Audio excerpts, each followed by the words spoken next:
Allô tout le monde! Alors aujourd'hui, je vous parle des zestes. Les zestes qu'on utilise souvent en cocktail pour décorer notre cocktail. Mais les zestes ne servent pas seulement à décorer, ils servent également à ajouter du goût.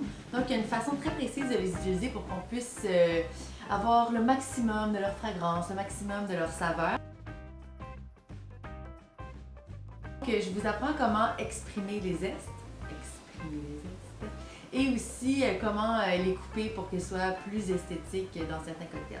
Donc, première étape, j'ai un Old Fashion ici, magnifique cocktail à base de whisky. Dans le fond, dans le Old Fashion, on ajoute un zeste d'orange à la fin pour terminer. Et je vais vous montrer, je vais en profiter pour vous montrer comment faire un bon zeste. Alors, on va prendre un agrume. Cette fois-ci, ça va être une orange sanguine parce que j'avais pas d'orange, puis on est en quarantaine, alors je sors pas pour rien. Première étape, ça va être d'enlever les collants s'il y a des collants. Je sais que ça peut sembler très de base, mais c'est pas quelque chose qui est toujours fait. Donc on enlève le collant et on va la nettoyer parce que comme on utilise le zeste, on le met dans notre cocktail, on sait que ça l'a fait un peu de millage pour se rendre jusqu'à nous. Donc on prend pas de chance et on lave notre orange. Donc une fois que notre orange est bien lavée, bien séchée, on utilise pour prélever le zeste un zester comme ça, un économe, un épluche patate. Donc moi j'aime bien celui de la compagnie Oxo, mais il y en a plusieurs qui vont bien, sauf que celui-là pour vrai, il a un bon mordant et une bonne grip.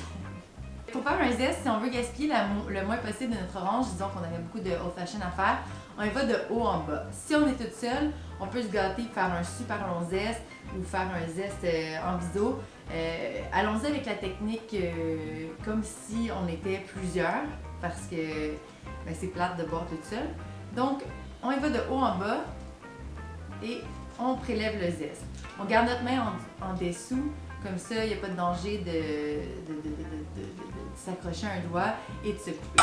Donc, on a le zeste. Préférablement, le moins de blanc possible, c'est mieux. Donc, vous pouvez aller plus en profondeur, moins en profondeur dans la grume, tout dépendamment de quel économe vous utilisez. Donc, sinon, là, vous pouvez venir avec un couteau, juste enlever un peu de la partie blanche. Je sais qu'il y en a qui aiment ça faire leur zeste tout de suite avec un couteau dans l'orange, comme ça.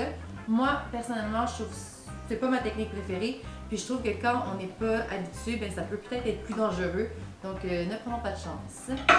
Et voilà, donc là on est rendu au moment crucial de l'expression des zestes. Donc vous allez voir dans les recettes d'un ou deux cocktails, que ce soit dans le livre ou que ce soit sur notre site internet, on utilise toujours exprimer le zeste et garnir avec celui-ci. Qu'est-ce que je veux dire par exprimer? C'est de venir pincer notre zeste au-dessus de notre cocktail pour libérer les huiles essentielles.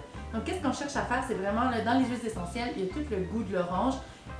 Donc c'est ça qu'on veut prélever sur notre cocktail avant d'utiliser notre zeste en décoration dans le cocktail. Donc pour ce faire, on va prendre notre zeste vers l'extérieur, donc la peau vers notre cocktail. On va le prendre avec nos doigts ici en haut et on va venir pincer le zeste au-dessus de notre cocktail. Et vous allez voir, il y a vraiment de l'huile qui va sortir et qui va venir se déposer sur votre glaçon dans ce cas-ci ou sur les parois de votre verre. Ça va faire un petit côté huileux. Donc on est prêt. Tadam! Tadam! Donc 2 coups, mais ça c'est au choix. Moi j'aime bien quand ça goûte beaucoup. Avec le reste du zeste, avant de le garnir, on peut venir faire les contours de notre verre avec le zeste. Donc ça c'est un petit truc hyper facile, là, vous avez vu, ça prend comme 1 seconde, qui fait vraiment toute la différence entre un cocktail de bartender et un cocktail fait à la maison. Donc si à la maison vous commencez à faire ce truc-là, vous allez vraiment augmenter la qualité de vos cocktails et impressionner tous vos invités avec ce petit mouvement que vous pouvez comme laisser aller toute votre expression corporelle à l'intérieur. Donc une fois que j'ai fait les contours de mon verre, le pourtour, eh bien je vais le tourner dans ce cas-ci. On ne fera pas trop de fantaisie. Et venir le déposer entre mon glaçon et la paroi du verre, comme ça. Moi, j'aime beaucoup quand mes zestes sont coupés naturels, qui ne sont pas retaillés avec le couteau, mais ça, c'est vraiment une préférence. Je vais vous montrer avec le martini comment tailler le zeste pour avoir un côté esthétique un peu plus fini.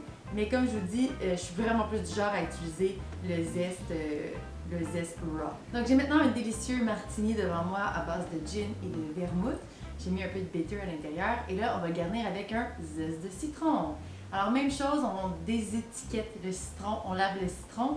Et ce que j'ai pas dit tantôt aussi, c'est qu'on va préférer des agrumes qui ont encore l'écorce assez dure parce que plus l'écorce est molle, plus c'est difficile de venir faire un beau zeste avec notre économe. Donc cette fois-ci, on va le tailler pour avoir une belle petite forme intéressante qui va rehausser l'aspect visuel de notre cocktail.